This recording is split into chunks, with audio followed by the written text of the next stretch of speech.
আসসালামু আলাইকুম। সবার কি অবস্থা? কেমন আছেন? আশা করি ভালো আছেন। আলহামদুলিল্লাহ আমরাও ভালো আছি। চলে আসলাম নতুন একটা ভিডিও নিয়ে। তো আজকে আপনাদের সাথে পরিচয় করিয়ে দিব আমাদের মাদারীপুরের ২ টা জনপ্রিয় খাবারের সাথে। এই দোকান ২ টা নতুন হইছে। নতুন বলতে মোমোর দোকানটা প্রায় ১ বছর হয়ে গেল আর ফুচকার দোকানটাও ১ বছর হইল। তো যাই হোক আমরা গেছিলাম মাদারীপুরে একটু কেনাকাটা ছিল। তো সেগুলা করার জন্য তো কইরাই এখন ভাবলাম যে একটু ভাইরাল জিনিসগুলো খাইয়ে আসি। তো যাই হোক এখানে ১ম এই ঢুকে গেলাম কসমেটিকের দোকানে। কসমেটিকের দোকান থেকে আর কিছু নেওয়ার ছিল। তেমন কিছু না, একটু হালকা একটু লিপ বাম নিছি, একটা ক্রিম নিছি। এই আরকি। তো যাই হোক এখান থেকে আবার একটু কাপড়ের দোকানে আসলাম। একটা জামার পিস নিছি। আসলে এগুলো কিন্তু সবই আমার না। এই হইছে ভাসুরের মেয়ে ছিল সাথে, ওরই কেনাকাটা। আর আমারও টুকিটাকি অল্প কিছু আছে। ইয়ামিন আর ইরফানের জন্য ২ টা গেঞ্জি কিনবো এই আরকি। তো ওর সাথে ও অনেকদিন ধরে বলতেছে, "কাকি আপনার সাথে যাবো, আপনার সাথে যাবো।"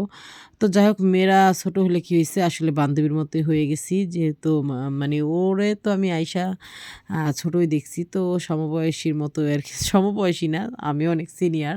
তারপর গিয়ে হচ্ছে আমরা বান্ধবীর মতো আরকি চলি। তো যাই হোক এখানে এই যে ইরামণি তো খুব বিরক্ত করতেছিল। এই কারণে উইঠা আবার দাঁড়ায়ে পড়ছে। আর ইরামণির একটা ড্রেস দেখতেছিলাম। মাদারীপুরে না প্রচুর কাপড়-চোপড়ের দাম।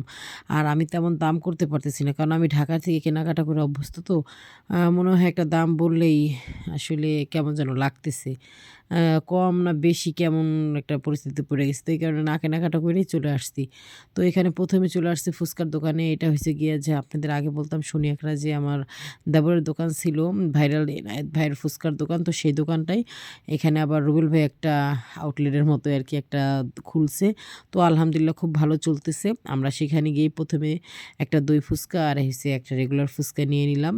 আর যেহেতু আমার দেবরের দোকান মনের ইচ্ছা মতো একটু সুন্দর করে ভিডিও করতেছি। থামায় যে আস্তে আস্তে করে দেন, আমি হচ্ছে গিয়ে ভিডিও করব।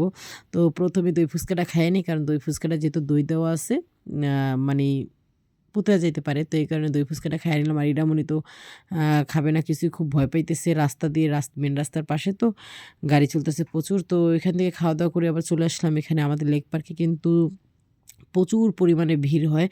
আ আশেপাশে যদি ভালো করে দেখাইতে পারতাম তাইলে দেখতেন। আর এখানে বাচ্চাদের খুব কালেকশন দেখলাম। ক্লিপ-টিলিপের আরকি। তো যেহেতু ইরামনের চুল এখনো অনেক ছোট, তো এই কারণে আসলে কিছুই কিনি নাই। তো যাই হোক এখানে আশেপাশটা আপনাদের ভালো করে দেখাইতে পারি না। কারণ ৩ মিনিটের ভিডিওতে যদি আশেপাশ দেখাইতে যাই তাহলে অনেক বড় হয়ে যাবে। আর এটা হইছে একটা ভাইরাল ফুচকা। এই ফুচকাটা হইছে গিয়ে, সরি ফুচকা না, বেলপুরি। এটা হইছে গিয়ে আপনার, এটাও একটা ভাইরাল বেলপুরি, খুব মজার। আর এখানে যে টক পানি, যে মিঠা পানিটা কিন্তু দেওয়াই থাকে, যার যতটুকু লাগে নিয়ে খায়। এই কারণে হচ্ছে বেশি ভাইরাল। তো যাই হোক ওইখানে খাওয়া-দাওয়া করি নাই, যেটা সত্যি কথা। চলে আসছি মোমো খাওয়ার জন্য। আর এই মোমোটা ঢাকা থাকতে শুনছি যে ভাইরাল মোমো। তো সেই ভাইরাল মোমো খাইতে এসে দেখি মানুষই নাই। বুঝলাম না, আমি বললাম, "ভাই আপনাদের এই দোকানটার কত নাম শুনলাম, ভাইরাল মোমো।" তো ভাইরাল মোমোর দোকানে তো কোনো লোকই দেখতেছি না। তো এই হইছে গিয়ে ভাইরালের অবস্থা, কি আর বলব। বলল, "আপা এখন লোক আসলে নাই নির্বাচনের কারণে।"